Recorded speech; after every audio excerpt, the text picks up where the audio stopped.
പവിത്രത്തിലെ പുത്തൻ വിശേഷത്തിലേക്ക് ഏവർക്കും സ്വാഗതം. ഈ സ്റ്റോറി ഇഷ്ടപ്പെടുവാണെങ്കിൽ സബ്സ്ക്രൈബ് ചെയ്യണേ, സപ്പോർട്ട് ചെയ്യണേ. എന്തായാലും വേദയുടെ ആഗ്രഹം പോലെ തന്നെ 41 ദിവസം വ്രതം നിന്ന് അയ്യപ്പനെ കാണാൻ വിക്രമവും സമ്മതം മൂളിയിരിക്കുകയാണ്. അതുകൊണ്ട് തന്നെ മനസ്സുകൊണ്ടും ശരീരം കൊണ്ടും വിക്രമനും അതിന് തയ്യാറെടുക്കുകയാണ്. മാഷിനും കമലമ്മയ്ക്കും ഭയങ്കര സന്തോഷമാവുന്നുണ്ട്. ഇതൊരു പുതിയ മാറ്റത്തിൻ്റെ തുടക്കമായിരിക്കുമെന്ന് വിചാരിക്കുകയാണ്. മാഷ് പറയാണ്, 41 ദിവസം വ്രതം നിന്ന് തന്നെ പോകട്ടെ, ഇത്രയും ദിവസം കൊണ്ട് അവന് മാറ്റമുണ്ടാവും എന്നുള്ളൊരു പ്രതീക്ഷയാണ് മാഷിനും. ഇപ്പം കമലമ്മ പറയാണ്, അവൻ മാറും മാഷേ, നമ്മുടെ മകൻ മാറും, പഴയ വിക്രത്തെ നമുക്കിനി കാണാൻ പറ്റും, അവനെ മാറ്റിയെടുക്കും വേദ എന്ന് പറയാണ്. അങ്ങനെ പിറ്റേന്ന് നേരം വെളുത്ത് വിക്രമാണെങ്കിൽ ആഹാരം കഴിക്കാനാണെങ്കിൽ ഡൈനിങ് ടേബിളിൽ വന്നിരിക്കുകയാണ്. സാധാരണ മാഷും വിക്രമും ഒരുമിച്ചിരുന്ന് ആഹാരം കഴിക്കില്ല. അപ്പോഴത്തേക്ക് മാഷ് അങ്ങോട്ട് വരികയാണ്. മാഷ് അങ്ങോട്ട് വരുമ്പോഴത്തേക്ക് വിക്രമിന് അച്ഛൻ വിക്രമിൻ്റെ കൂടെ ഇരുന്ന് ആഹാരം കഴിക്കത്തില്ല എന്നുള്ളൊരു പ്രതീക്ഷയിലിരിക്കുകയാണ്. വിക്രമിന് എണീച്ച് പോകണമെന്നുണ്ട്. പക്ഷേ അമ്മ പറഞ്ഞു, നീ സാമിയല്ലേ, നീ അവിടെ ഇരുന്ന് കഴിച്ചോ മോനെ എന്ന് പറയുകയാണ് കമലാമ്മ. പക്ഷേ വിക്രമിൻ്റെ പ്രതീക്ഷയെല്ലാം തെറ്റി. മാഷ് വന്ന് വിക്രമിൻ്റെ അടുത്ത് വന്നിരുന്ന് ആഹാരം കഴിക്കുകയാണ്. അവിടെ വന്നിരുന്നിട്ട് പറയാണ്, കമലേ എനിക്കും കൂടെ ആഹാരം എടുത്തോ എന്ന് പറയാണ്. വിക്രം ആകപ്പാടെ ഞെട്ടിയിരിക്കുകയാണ്. വർഷങ്ങൾക്ക് ശേഷമാണ് വിക്രമും അച്ഛനും കൂടെ ഒരുമിച്ചിരുന്ന് ആഹാരം കഴിക്കുന്നത്. അതിൻ്റെ ഒരു സന്തോഷം വിക്രമിനുണ്ട്. വേദയാണെങ്കിൽ വിക്രമിന് ആഹാരം എടുത്ത് കൊടുത്തുകൊണ്ടിരിക്കുകയാണ്. ഇന്നെന്താ അമ്പലത്തിൽ പോകുന്നില്ലെന്ന് മാഷ് ചോദിക്കുകയാണ്. പോകുന്നുണ്ടെന്ന് വിക്രം പറയുകയാണ്. ഞാനും പോകുന്നുണ്ട് അച്ഛാ വിക്രമിൻ്റെ കൂടെ എന്ന് വേദയും പറയുന്നുണ്ട്. കമലമ്മയ്ക്ക് ഭയങ്കര സന്തോഷമാണ്. മോളും കൂടെ ചെല്ല്, അവനൊരു കൂട്ടാവട്ടെ എന്ന് പറയുകയാണ്. അപ്പോൾ മാഷ് പറയാണ്, ഈ സമയത്ത് മനസ്സിൽ മറ്റൊരു ചിന്തയോ ഒരു ദുഷിച്ച ചിന്തയോ ആരെയോ കൊല്ലാനോ വെട്ടാനോ ഉള്ള ചിന്തകളോ ഒന്നും പാടില്ല. എപ്പോഴും ഭക്തി മാത്രം, അതെല്ലാവർക്കും ഓർമ്മ വേണം. അത് വിക്രമിനെ ഉദ്ദേശിച്ചാൽ പറഞ്ഞതെന്ന് വിക്രമിന് മനസ്സിലായി. മാഷേ, അങ്ങനൊന്നും അവന് പറഞ്ഞു കൊടുക്കണ്ട, അവൻ അങ്ങനെ തന്നെ ചെയ്യത്തുള്ളൂ. അവനറിയാം ഈ വ്രതത്തിൻ്റെ പ്രാധാന്യം, അല്ലാതെ അവനൊന്നും ചെയ്യത്തില്ല എന്ന് കമലമ്മ പറയുകയാണ്. വേദ പറയാണ്, ഇതുകൊണ്ട് ഈ വ്രതമെടുത്ത് എത്രയോ പേരുടെ മനുഷ്യർ മാറി മറിഞ്ഞിട്ടുണ്ട്. കുടിയന്മാർ കൂടി ഇല്ലാതാവുകയും ചീത്ത സ്വഭാവത്തിൽ നടന്നവർ എത്രയോ നന്നായിട്ടുണ്ട്. അതുപോലൊരു മാറ്റം നമ്മുടെ വിക്രമനും വരും എന്ന് വേദേന്ദ്രൻ പറയണം. അപ്പോൾ മാഷ് പറയണം, അങ്ങനെ വന്നാൽ എല്ലാവർക്കും സന്തോഷം എന്ന് പറയണം. വിക്രം ഒന്നും പറയാതെ അവിടെ ഇരുന്ന് ആഹാരം കഴിച്ചുകൊണ്ടിരിക്കുകയാണ്. അങ്ങനെ വിക്രമാണെങ്കിൽ അമ്പലത്തിൽ പോകാനായിട്ട് ഡ്രസ്സിടാൻ ചെല്ലുകയാണ്. ഡ്രസ്സൊക്കെ ഇട്ടിട്ട് വരുമ്പോൾ വേദ പറയാണ്, അമ്പലത്തിൽ പോകുമ്പോൾ എപ്പോഴും നന്നായിട്ട് നല്ല ഡ്രസ്സ് ഇട്ടിട്ട് വേണം വരാൻ എന്ന് പറയുകയാണ്. അല്ലാതെ പണ്ട് ആളത്തെല്ലാം പോകുമ്പോൾ ഇടുന്ന ഗുണ്ടയായിട്ട് കിടക്കുമ്പോൾ ഡ്രസ്സ് പോലെയുള്ള ഡ്രസ്സൊന്നും ഇട്ടുകൊണ്ട് വരില്ല. നല്ല ഷർട്ടും ഒക്കെ ഇട്ട് നല്ല രീതിയിൽ വേണം അമ്പലത്തിൽ പോകാൻ. എപ്പോഴും ഓർമ്മ വേണം, ഞാനൊരു സ്വാമിയാണെന്നുള്ളൊരു ഓർമ്മ വേണമെന്ന് പറയണം. അപ്പം വിക്രം പറയും, ഓ ശരി എന്നും പറഞ്ഞ് പോയി ഡ്രസ്സൊക്കെ മാറി നന്നായിട്ട് വരികയാണ്.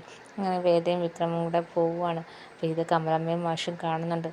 മാഷ് പറയാണ്, ഇവന് എന്തെങ്കിലും മാറ്റം വരുമോ കമലേ? അപ്പം കമല പറയാം, മാഷ് നോക്കിക്കോ, ഇപ്പം തന്നെ അവൻ്റെ ജീവിതത്തിൽ വേദയൊരു പ്രധാന പങ്ക് വഹിക്കുന്നുണ്ട്. കുറച്ച് ദിവസം കൂടെ കഴിയുമ്പോൾ വേദയില്ലാതെ അവന് ജീവിക്കാൻ പറ്റില്ല എന്നൊരവസ്ഥ വരും. ആ ഒരു വിധത്തിലേക്ക് കാര്യങ്ങൾ മാറുമെന്ന് കമലമ്മ പറയുകയാണ്. അതോടെ എൻ്റെ കുഞ്ഞിന് നല്ല സമയം തെളിയും എന്ന് പറയുകയാണ്. മാഷ് പറയാണ്, അങ്ങനെയാണെങ്കിൽ അവൻ്റെ ജീവിതത്തിലെ ഏറ്റവും വലിയ ഭാഗ്യമായി ആ കുട്ടി മാറും എന്ന് പറയുകയാണ്. അങ്ങനെ തന്നെ ആവും മാഷേ എന്ന് പറഞ്ഞ് രണ്ടുപേരും ആശ്വസിച്ചിരിക്കുകയാണ്. അങ്ങനെ അമ്പലത്തിലേക്ക് വന്ന് രണ്ടുപേരും തൊഴുത് ചന്ദനമൊക്കെ ഇട്ട് പുറത്തിറങ്ങുകയാണ്. അപ്പം വിക്രം പറയാണ്, നമുക്ക് കുറച്ച് നേരം ഇവിടെ ഇരുന്നാലോ? ഏതാ പറയും, ഇരിക്കാം, എനിക്ക് സന്തോഷമുള്ളൂ. വിക്രമിനത് ഇഷ്ടപ്പെട്ടില്ലല്ലോ എന്ന് വിടത്തില്ല എന്ന് വിചാരിച്ചാണ് ഞാൻ ചോദിക്കാതിരുന്നതെന്ന് വേദ പറയണം. അങ്ങനെ രണ്ടുപേരും കൂടെ അവിടെ ഇരുന്ന് കുറേ നേരം സംസാരിക്കുന്നുണ്ട്. അപ്പോൾ വിക്രം ചിരിക്കുന്നതും സംസാരിക്കുന്നതൊക്കെ വേദ ഇങ്ങനെ നോക്കിയിരിക്കുകയാണ്. വേദ എന്നിട്ട് വിക്രമിനോട് ചോദിക്കുകയാണ്, നിങ്ങൾക്ക് ഇങ്ങനെയൊക്കെ ചിരിക്കാനും സംസാരിക്കാനൊക്കെ അറിയാവോ?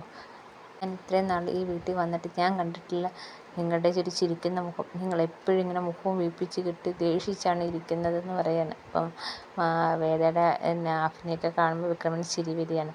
ഈ ചിരിക്കുന്ന മുഖം കാണാൻ എന്ത് ഭംഗിയാണ്! ഈ ചിരിയുണ്ടെങ്കിൽ നിങ്ങളുടെ വീട്ടിലെ അമ്മയ്ക്ക് എന്ത് സന്തോഷമാവുമെന്ന് അറിയാവോ? നിങ്ങൾ ഈ ചിരിയും നല്ല സ്വഭാവവും നിങ്ങളുടെ മനസ്സിലെ നന്മയും എല്ലാം നിങ്ങൾ ഒളിപ്പിച്ച് നിങ്ങൾ സ്വയം ഒരു ഗുണ്ടയായി മാറുമായിരുന്നു.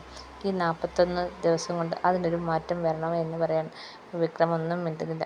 അങ്ങനെ അവർ രണ്ടുപേരും കൂടി ഇരുന്ന് സംസാരിച്ച് കുറേ നേരം സംസാരിച്ച് കഴിഞ്ഞിട്ട് തിരിച്ചു പോവുകയാണ്.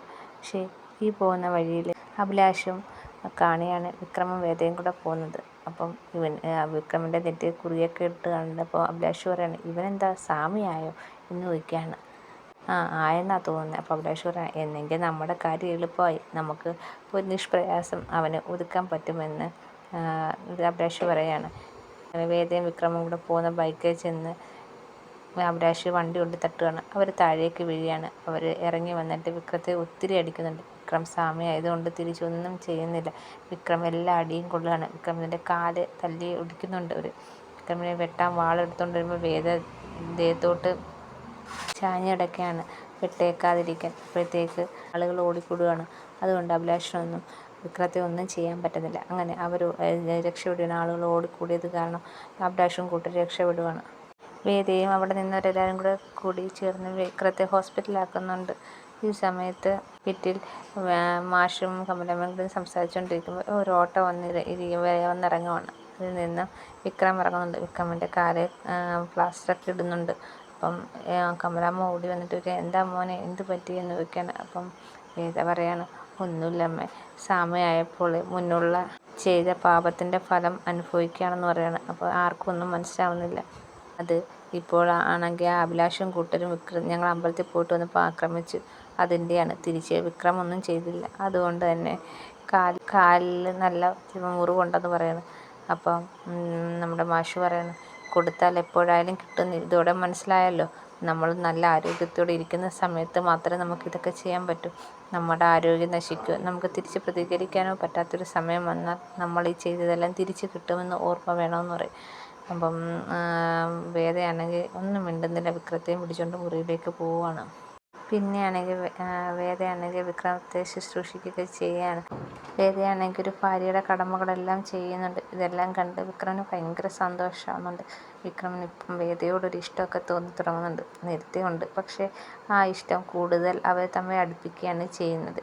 ഇതൊക്കെയാണ് വരും വിശേഷങ്ങൾ. എല്ലാവർക്കും ഇഷ്ടപ്പെട്ടെങ്കിൽ സബ്സ്ക്രൈബ് ചെയ്യണേ, സപ്പോർട്ട് ചെയ്യണേ.